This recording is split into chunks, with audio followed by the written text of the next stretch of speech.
Paul's letter to the Colossians. It was written during one of Paul the Apostle's many imprisonments for announcing Jesus as the risen Lord. And the letter is addressed to a group of people that Paul had never met who made up a church community that he didn't start.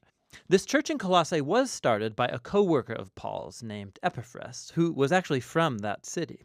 And Epaphras had recently visited Paul in prison, and he updated him on how well the Colossians were doing overall, but he also mentioned some of the cultural pressures tempting them to turn away from Jesus. And so Paul wrote this letter to encourage the Colossians to address the issues that Epaphras had raised, and then to challenge them to a greater devotion to Jesus. The letter's design and flow of thought are pretty easy to follow. The opening movement focuses on Jesus as the exalted Messiah. Paul then goes on to show how his suffering in prison is for the exalted Jesus. And then he addresses the pressures tempting the Colossians to turn away from Jesus. After this, he explores the new way of life that Jesus' resurrection opened up for them. So the letter opens with two prayers. Paul first thanks God that he learned from Epaphras that the Colossians have been totally faithful to Jesus, showing love for God and their neighbors, all because of the hope they have in the new creation that Jesus has in store. And so he moves on to pray that they would grow in their wisdom and understanding about Jesus. And then Paul has placed a poem here to help the Colossians and us do exactly that. It's the centerpiece of chapter 1, a poem all about the crucified and exalted Messiah. It has two parallel stanzas, and it's crammed with language and imagery from the books of Genesis and Exodus, from the Psalms and the Proverbs. The first stanza explores how Jesus is the true image of God. In him, the full character and purpose of God is embodied in a human. He's the firstborn, an Old Testament phrase about Jesus' royal status over all creation. He shares in the very identity of the one true Creator God. And by him, all reality, all powers and authorities, spiritual and human, have been created. It's in Jesus the Messiah that we discover the very author and king of creation. And so in the second stanza, we discover he's also the one bringing about a new creation. He's the head of a new body, which refers to Jesus' people, who are the new humanity, of which his own resurrection existence is a prototype. In him, God's glorious temple presence dwells, and so it's through Jesus' death and resurrection that God has reconciled himself to humanity, to all spiritual powers, to all of creation. It's a remarkable poem, and Paul will keep referring back to it as he goes on in the letter. So he first shows how the truth of this poem transforms his own experience of suffering in prison. He's being punished for announcing to the Greek and the Roman world that Jesus is the resurrected Lord and King of all. And so his suffering, he thinks, is not a sign of defeat.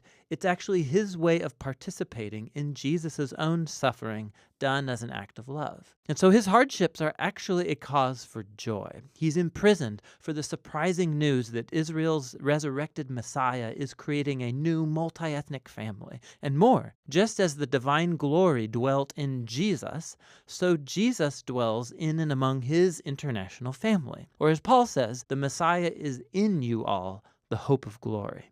Paul then addresses the cultural pressures that are tempting the Colossians to turn away from Jesus.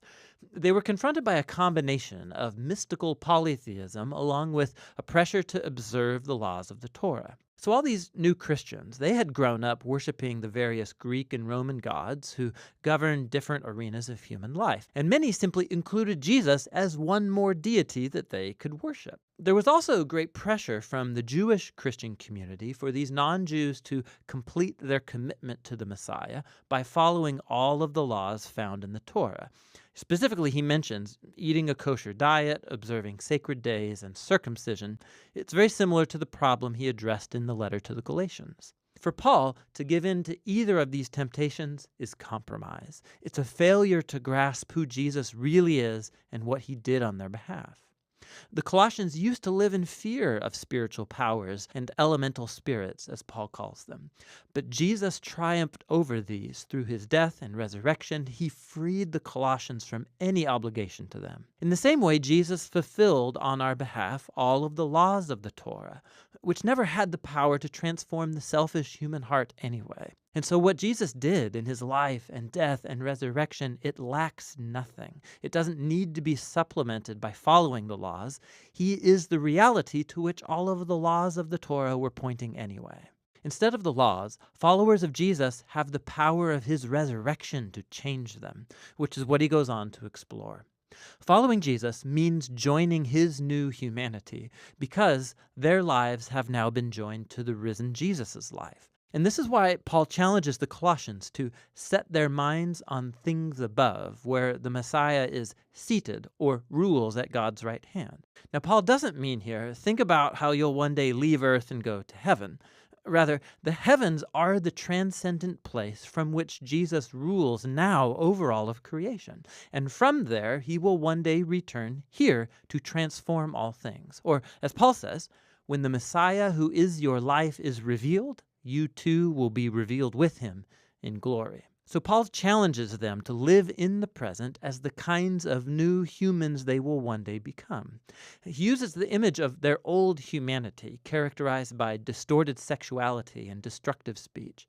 For Christians, that humanity died with Jesus and has been replaced by his own new humanity, which is characterized by mercy and generosity, by forgiveness and love. And this humanity, it transcends the ethnic and social boundary lines of our world to create, in Paul's words, a people where there is no one Greek or Jewish, circumcised or uncircumcised, slave or free, but the Messiah is all and is in all people. Paul then gets really practical, and he shows the Colossians what this new humanity might look like in a first-century Roman household, which was a highly authoritarian institution where the male patriarch held the power of life and death over his wife and children and slaves. Not so in a Christian household. Here, the risen Jesus is the true Lord. And so, in the Lord, the wife allows her husband to become responsible for her, and the husband is subject to Jesus by loving his wife and placing her well-being above his own. In a home where Jesus is Lord, children are not objects, but are called to maturity and to respect, and parents are to raise their children with patience and understanding. Christians who are slaves are to honor their human masters precisely because they're not the real master. Jesus is. And Christians who have slaves are to understand that this slave is not their property, but rather a fellow member of Jesus' body to be honored and embraced in love. And Paul's walking a very fine line here. He is reshaping the most basic Roman institution around Jesus, who rules by his self-giving love. And so while he doesn't abolish the household structure outright, the exalted Messiah demands that it be transformed, almost beyond the point of recognition for any Roman living in Colossae. You can see this most clearly in the letter's conclusion. After a request for prayer, Paul applies these instructions about Christian slaves and masters. And we discover that Tychicus is the one carrying and reading this letter to the Colossians, and he's accompanied by a certain Onesimus, who was a former slave to a Colossian Christian named Philemon. And we discover from another letter addressed to Philemon that Onesimus had escaped from his master. It was a crime worthy of imprisonment.